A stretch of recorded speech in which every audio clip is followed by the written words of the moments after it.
आज हम यहाँ पर इंडिया गेट में जमा हुए हैं। हम बहुत आशा से यहाँ पे आए हैं। इतनी कड़ाके की ठंड में आप सब लोग यहाँ पर आए, अपने स्वास्थ्य की परवाह न करते हुए आज यहाँ पर आए हैं, कम से कम नोटिस में आए हैं। ये बहुत बड़ी बात है। और आज दिल्ली धड़क रही है। जब दिल्ली धड़केगी तो देश जागेगा। आज पूरे देश में हमारा आंदोलन बहुत विस्तार से फैल रहा है और बड़ी संख्या में लोग, बड़ी तादाद में लोग इस युद्ध में, इस न्याय के लड़ाई में शामिल हुए हैं। आदरणीय वीरेंद्र सिंह जी ने बहुत बड़ी बात कही। उन्होंने मेरे बारे में कुछ ऐसे शब्द कहे कि जो शायद मैं स्वीकार न कर पाऊँ। मैं आपको बता दूं, मैं कोई बड़ा आदमी नहीं हूँ, आपका छोटा भाई हूँ। मैं आपको राम मानता हूँ। भगवान राम को वनवास हुआ था, लक्ष्मण को नहीं हुआ था, लेकिन लक्ष्मण उसके साथ, राम के साथ वनवास में गया। 14 साल राम की हर लड़ाई लक्ष्मण ने लड़ी। ऐसा छोटा भाई होने का भाग्य आप मुझे दे दो। मैं आपका लक्ष्मण हूँ और उसी में मैं खुश हूँ।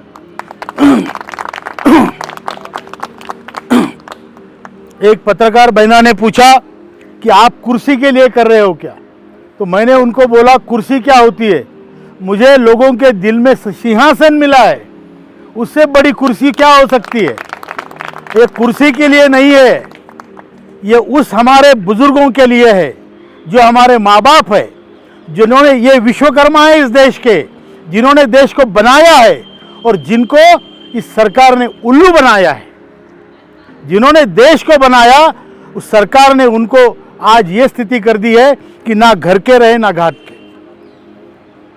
आज हम अपने पैसों के लिए नहीं, पैसा तो हम क्या मांग रहे हैं? 7,500 महंगाई भत्ता, 2 लोग जी पाएं, इतना ही हम मांग रहे हैं। कोई ब्लैकमेलिंग नहीं कर रहे हैं, कोई सरकार को नीचा दिखाने की कोशिश नहीं कर रहे हैं। भाई हमारा हक मांग रहे हैं। पैसे जमा के वजूद के लिए, अस्तित्व के लिए, आइडेंटिटी के लिए खड़े हुए हैं। हम इस देश के बुजुर्ग हैं, कोई भी हमें लांग के नहीं जा सकता, ये हम दिखाना चाहते हैं। हमारे घर से लेके, मोहल्ले से लेके, गली से लेके, शहर से लेके देश तक,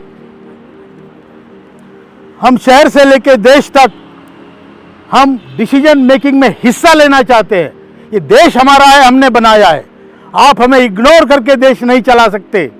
आप हमें कूड़े कचरे में फेंक के देश को स्वच्छ नहीं बना सकते। हमारा देश है, जैसे जितना आपका है उतना हमारा है, हमारे बाप का है, और हम इस देश के नागरिक हैं और हम अपना हक मांग रहे हैं। 8 साल से लड़ाई चल रही है और 10 साल पहले इसी सरकार के, इसी पक्ष ने, बीजेपी ने मार्च 2014 में वचन दिया था कि हमारी सरकार आती है तो 90 दिनों में हम आपका काम करेंगे। आज 10 साल हो गए, कोई पूछने वाला नहीं। इसका मतलब ये नहीं कि देने वाले ने सोचना नहीं चाहिए। आप बाकी तो सबका काम कर रहे हो, फिर हमारे काम में आपको क्या तकलीफ है भाई? हम दुश्मन है क्या आपके? हम सौतेले हैं क्या आपके? इस देश के सौतेले लगते हैं क्या हम? आप देखिए, एनपीएस में सरकार 14% कंट्रीब्यूशन करती है। श्रमयोगी मानधन योजना में सरकार का कंट्रीब्यूशन 100% है। मतलब अगर मैं 100 देता हूं तो सरकार 100 देती है। एनपीएस में मैं 100 देता हूं तो सरकार 14 देती है। और इस पेंशन फंड में सरकार देती है 1.16, और वो भी केवल और केवल एडमिनिस्ट्रेटिव खर्चे के लिए। तो हम कोई नहीं लगते क्या आपके? हम क्या पाकिस्तानी है? हम किसी दूसरे देश के हैं क्या? तो ये सवाल लेके ये जनता, हम आज खड़े हैं यहाँ पे, सरकार से ये सवाल पूछ रहे हैं कि हमारा अस्तित्व, हमारा वजूद इस देश के लिए, इस सरकार के लिए कुछ नहीं है? हम कोई नहीं लगते आपके? और ये लड़ाई इसके लिए है, ये हमारे लिए जीवन मरण की लड़ाई है। और हमने सोच लिया है कि हम घर में सड़ते सड़ते नहीं मरेंगे। मरेंगे तो ऐसे ही, जो आज राज कर रहे हैं, कोई भी हो, किसी भी पद पे हो, ये भी अमर नहीं है। दुनिया में कोई अमर नहीं है, हम भी नहीं है। लेकिन अगर हमारा काम नहीं होता है तो हम अपने आप को तो मिटाएंगे, लेकिन आपको मिटाने के बाद मिटाएंगे।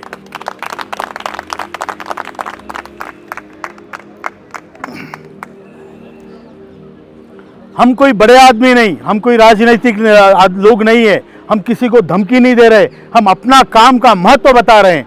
हम ये बता रहे हैं कि आपकी जिम्मेदारी बनती है सरकार होने के नाते कि हमारी तरफ देखेगा सरकार, कब हमारी तरफ देखेगी सरकार?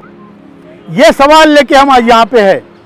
हमारे वीरेंद्र सिंह साहब ने पूरा आपको बताया है, पूरा तारीख वाइज उन्होंने बताया कहाँ क्या हुआ है। कोर्ट के पास निर्णय गया, कोर्ट का निर्णय को इन्होंने गलत तरीके से पढ़ के गलत तरीके से फैसले करने लगे। जो हमारा सीधा प्रश्न है 7,500 महंगाई भत्ता, मेडिकल फैसिलिटीज़ फॉर ऑल, वो भी अच्छी मेडिकल फैसिलिटीज़ मिलनी चाहिए। जिसको 1,000 पेंशन है या उससे कम है, जो 36 लाख लोग, उनको कम से कम 7,500 महंगाई भत्ता मिलना चाहिए। और उसके ऊपर जिसको पेंशन है उस हिसाब से उनकी पेंशन थोड़ी बहुत बढ़ोतरी उसमें होनी चाहिए।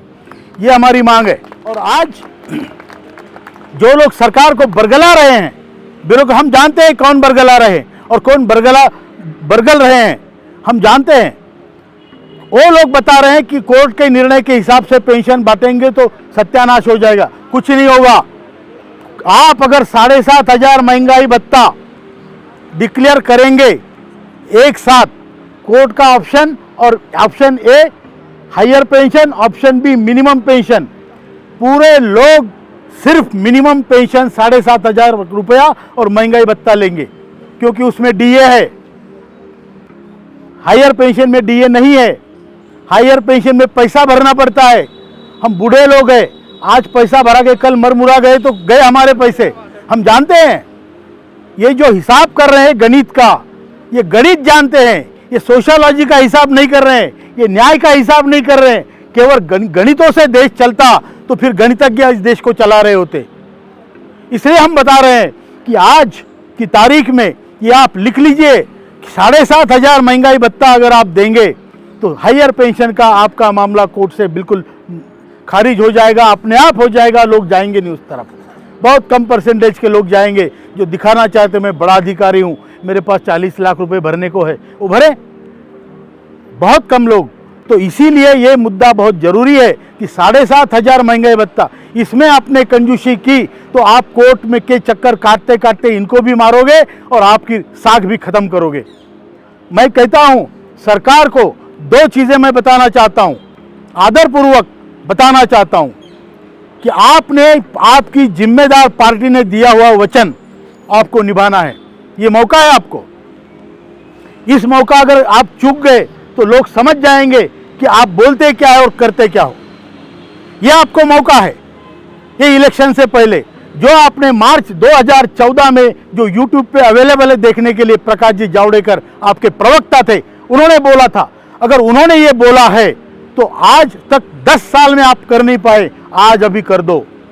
दूसरी बात, हमारे आदरणीय प्रधानमंत्री जी ने हमें 2 बार वचन दिया है, गारंटी दी है कि मैं आपका काम करूंगा, आपका प्रधान सेवक। तो आज ये घड़ी आई है, ये आपकी परीक्षा है कि आपकी गारंटी कितनी सही है और कितनी गलत है। ये आज आपके सामने ये परीक्षा की घड़ी है और ये बुजुर्ग लोग इस सरकार की परीक्षा ले रहे हैं। हमारा तो जो होना है होगा, कल मरेंगे तो आज मरेंगे, कोई फर्क पड़ता है क्या भाई? कोई फर्क पड़ता है? जिल्लत की जिंदगी जीने से अच्छा हम स्वाभिमान से मरे तो हमें कोई फर्क नहीं पड़ता, लेकिन आपको फर्क पड़ेगा। आपके वचन, बड़े लोगों के वचन में बहुत शक्ति होनी चाहिए। बराबर है कि झूठ है? राम को हम भगवान मानते हैं, राजा तो उससे भी बड़े हो गए। उससे अमीर राजा नहीं थे क्या? भगवान राम से थे, लेकिन हम भगवान राम को राम मानते हैं क्योंकि वो वचन निभाते थे, एक वचनी थे, एक पत्नी थे। ये उनकी साख थी और उन्होंने इसीलिए केवल वानरों की सेना बना के 10 सिर वाले रावण को हराया था। तो हम राम को भगवान इसलिए मानते हैं कि वो एक वचनी थे।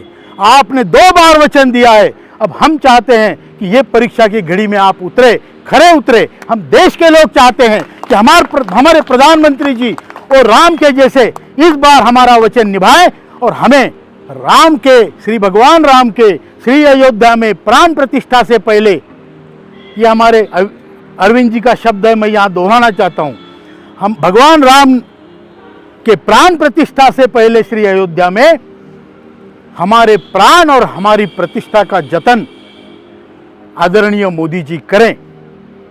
और अगर तब नहीं होता है तो 26 जनवरी के पहले पहले हमारा काम होना चाहिए, नहीं तो 30 जनवरी से कितनी भी ठंड हो फिर हम मरने के लिए यहाँ आएंगे।